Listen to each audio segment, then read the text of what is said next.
Yeah, we just had the education of the commercial session with you as one of our keynote speakers. Could you quickly grasp what came out of that? Yes, first of all, I was a moderator only. There were keynote speakers from Nokia and from OC. And then we have someone from Volkswagen in the room and someone from Philips. So we had these different large companies talking about the changing role of the designer. First of all, so how does the design profession change within the context of these large organizations that are obviously very much in transition from technology focus to people focus, from product focus to service focus, and what does that mean for the changing role as a designer. And we also talked about how do then the demands of these companies change in terms of the different business models they're developing, the way they start to apply open innovation to their innovation funnel, the way they create these value networks, where everything becomes much more complex. And so on the one hand, how do demands change, and on the other hand, how do designers change? All right. Because you set up this session, you organized it. What do you think was the most remarkable outcome of this question? Well, what I really appreciated was one of the speakers was from a business-to-business company organization and business-to-consumer organization. They're really both in a huge transition to move from just developing and bringing out products to bringing out services, and that really means opening up their processes for the outside world. But also it means a huge transformation of their organization.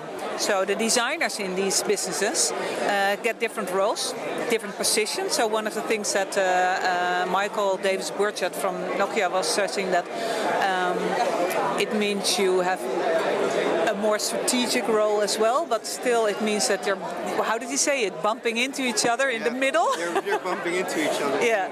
So you get more questions from the organization, but you also have to implement it. So you still need to do the plumbing, as he called it as well, while you are also more invited on at the strategy table. And what I really appreciated in the panel, the discussion with afterwards, that all these people are really part of large organizations, and they really say we have a design background. We are people who need to bring that visualization, imagination into the organization, but there is limitations as well. We're struggling with finding the right roles and processes, and I think it's really realistic to talk about these things, because sometimes as designers outside of those large organizations, it's easy to say, why don't you just follow this nice innovation idea? If you compare that, for instance, with the Philips session this morning, he was also mentioning about the props lab, so the provocations they came up with that they didn't bring in the market for now. Is that comparable with the things that OC, for instance, presented? Yeah, I think one of the comments that was made sort of in between those sessions, in the corridor walking towards the next session, was there is a difference between innovative ideas, which is this provocation design, and implementing an innovation, which is more the corporate operationalization in the organization, and that's not the same thing. And it's easy to confuse it in discussions, but that's a naive thing to do as well. And these people very, very well know what a struggle it is to move from that stage to the other, and we shouldn't be naive about that. If we want a role at that table, we should be realistic about it. I love how Benjamin from Volkswagen framed that. He's in service innovation at Volkswagen, and he says we're doing 109 billion in car sales, right? So it's not like we're going to switch to services from one day to the other. It's simply not going to happen. We are slowly establishing a service innovation proposition, but it's only pinpricks, and we have to be modest, and we have to realize that as long as our impact on business is small, our role as designer is small. So it's very much about being realistic, being modest. I love how Michael also talked about the designer as an enabler, as an empowerer, and not as someone who owns a part of the company. It's not like that. But also, I think too much stress on the output, that's a naivety. I think there's so much going on in these businesses, this transformation of the business, and that's where designers are really contributing. So just judging that on what's coming out, what's putting up on the market, that's not really where it's going on at the moment. Where the transition is to transition the organizations being service-minded, being open, being more imaginative, and being more design-driven. And maybe the output comes sometimes in very different forms than those provocative designs. So sometimes it's too easy to think, why doesn't this honeybee, this beehive, come to the market? Yeah, because maybe it will come in a very different shape. Yeah. But what has happened in that process, if all goes well, is really used in the organizations. Maybe to change the training, maybe to change the sourcing, the hiring people, maybe to change the business strategy. It doesn't have to be a product. That's our old paradigm.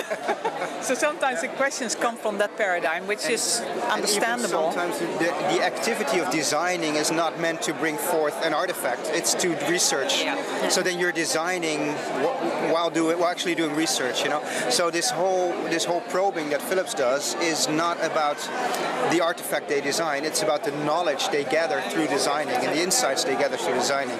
And that's also the role of the new designer, I think. Yeah. Whereas sometimes the response is, I want that artifact, but the whole point maybe of the project wasn't the artifact. Exactly. It was the exploration, it was the thinking, it was the provocation, the experiments. Yeah. So sometimes we get into that reflex, but that's not where the real value is maybe.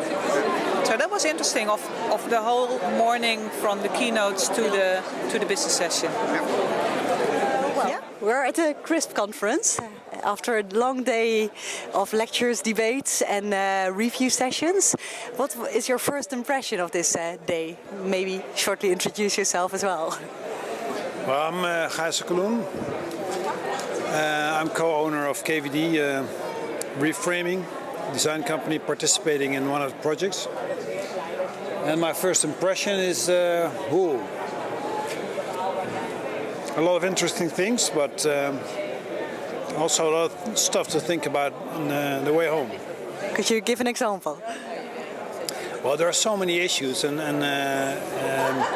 it depends on your personal focus, on your personal background, and your personal involvement in this project, what you're looking for. Yeah, but can you mention a project you're personally interested in?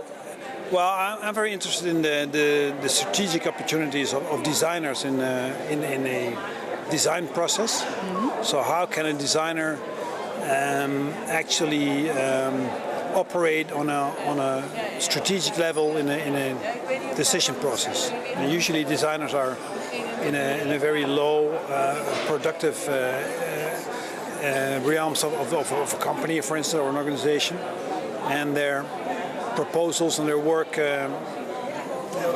has little strategic impact. Yeah, we had two lectures about this in this morning, the plenary lectures with Paul Gordin of Philips and Johan Sanders of Sara Lee.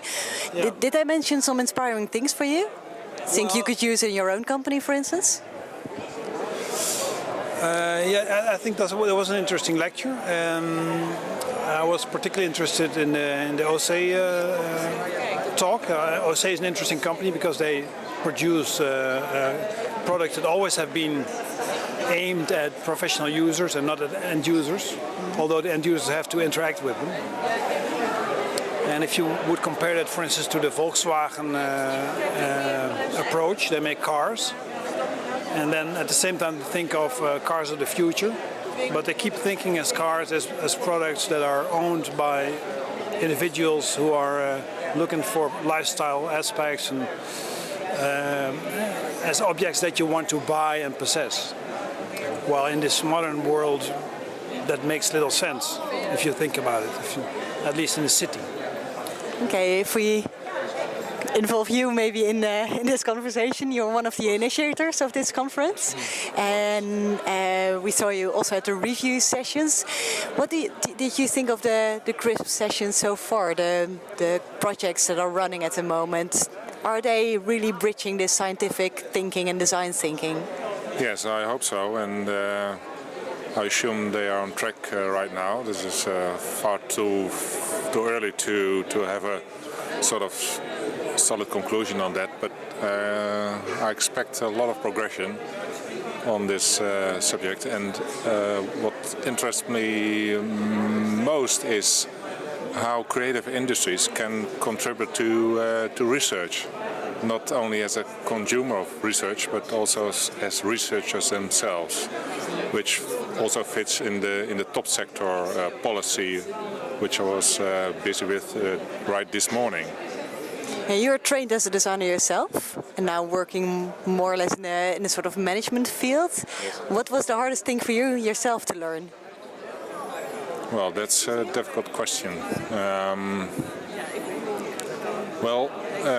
To conclude, to add to Mr. Okkerloen from KVD Reframing is this very issue on how creative industries can act on a more strategic level. And we need this kind of research for this. And so that's why this is so important program. But what, for instance, should designers learn based on your own experience? What was the first thing you came across working as a manager? Well, talking. That's the different language? Yes, the boardroom language, which you have to make as your own language, and that took me some years to get to this level, and I'm not sure if I succeeded already on this. Talking about the language and the discussions going on, did you heard some new terminology, some new concepts you might be interested in for your own field? I hear a lot of new buzzwords. Like for instance? And a lot of them have been around for a long time. Now design thinking, T-shaped people, coherent design. But actually, a lot of work needs to be done in giving meaning to these words, and so we know what we talk about when we use them. So did we succeed in that today? Did we maybe frame it a bit more? We might need a couple of other conferences. Being at the CRISP conference, you had different functions today. You were involved in many projects and many meetings. What is your first impression overlooking this day? I like the vibe, the energy. I see that a lot of people from the industry and also from research, from the academies, from the universities are present. So I'm really happy about that. And well, of course, the discussions are always quite short. We had a discussion with the scientific, the ISAB, the International Scientific Board. That was a very good discussion, content-wise, about our own project, which is CAST. And then later in the afternoon, we had the presentations of the different projects. And there was also some room for interaction, but it's always too short, you know. But it was nice to get a feeling of what everybody was doing. And everybody so far seemed very enthusiastic. And did you saw a lot of crossovers between the scientific thinking and design thinking, to use these buzzwords? But did you see that happening in the projects already?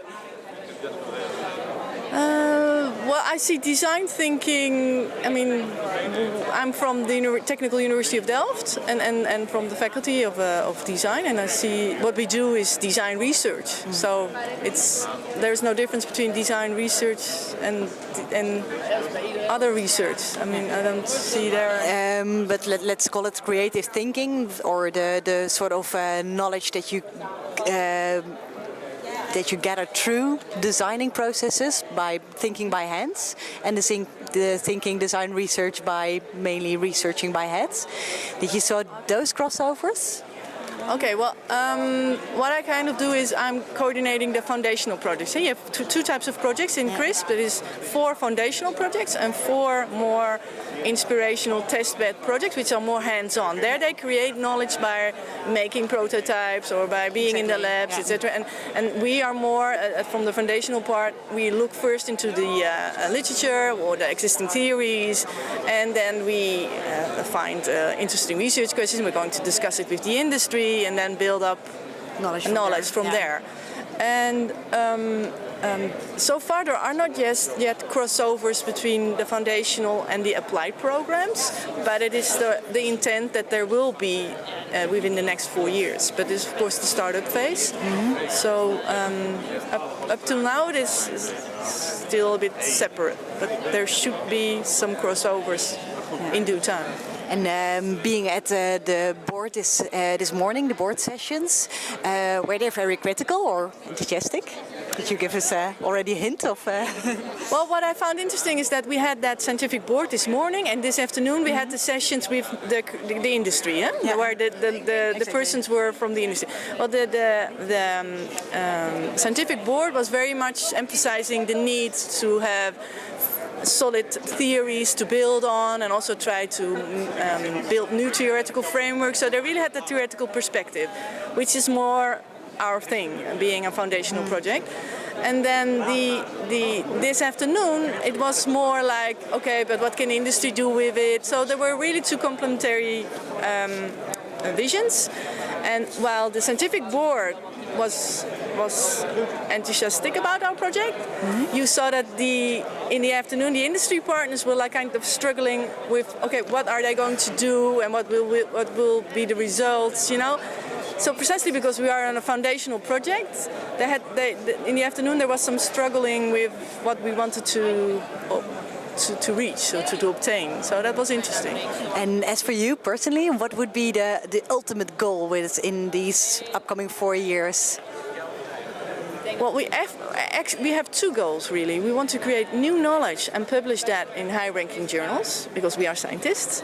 But we also want to have created knowledge that is very useful for, in particularly, design consultancy firms to help them to compete better. One of our goals is really to help them to operate on a more strategic level, something that they also have indicated as that they really want to obtain also themselves. So we really want to provide them knowledge so that they can act on a strategic level in an effective way.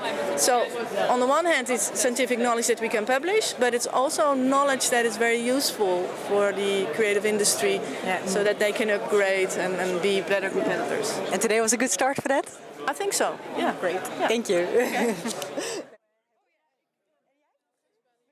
Well, you both had a tough program today, quite intensive. As you mentioned, you have seen all the lecture rooms in this building. What was the most inspiring session for you? The most inspiring?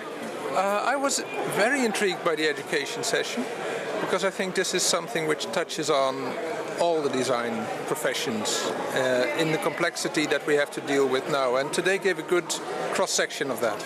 And you mean one of the parallel sessions dealing with educational developments, where we had the Aalto University as well as Design London as well as the... But is that a sort of overview do you think that's quite relevant for design schools to dig into?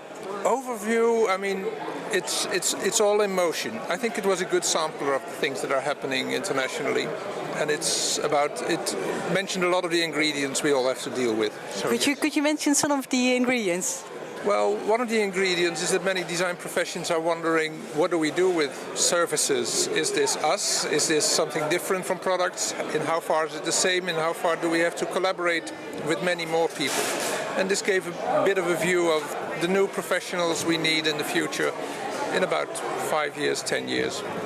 All right, you visited the scientific session. What came out of that session? Well, to be honest, I have no idea because I had to leave halfway for another session. But talking about inspiration, I've not really been inspired today, to be honest. But at the same time, I see that there's a lot of promise. So what I really like about today is that there's a lot of positive energy of many people from various disciplines, with various backgrounds from the industry and the academia. And they all come here together to get something new. And few people have already an idea what that new will be, but there's an excitement overall that we will build something that is interesting and relevant and strong. And next year we will see if that promise will be made. But if I listen correctly, then you mentioned also that today was not really that good start already. There were also a lot of hiccups maybe to avoid this sort of creative energy flooding all over us. Yeah, there were maybe a few hiccups, but I think that's perfectly fair because we just started this whole program and people are trying to invent what is going to happen. They are building their projects, they are building their research proposals and questions, and that's what you saw today. People are building, but they have no answers yet. They have only questions, and that's fine. I mean, and well, if there's anything inspiring today, then it's the question. So not a particular type of insight or result, but it's the kind of questions that people raise that make people. So there were a lot of instances in which people made me think. Could you give an example of that? Well, in a way, I really like this discussion of what is actually a product service system, and are we really dealing with something new, which is completely different as an entity, as a system, than what we had before, or is it? Are we rephrasing all problems? And that's almost a theoretical academic discussion, but it's also relevant for the design industry.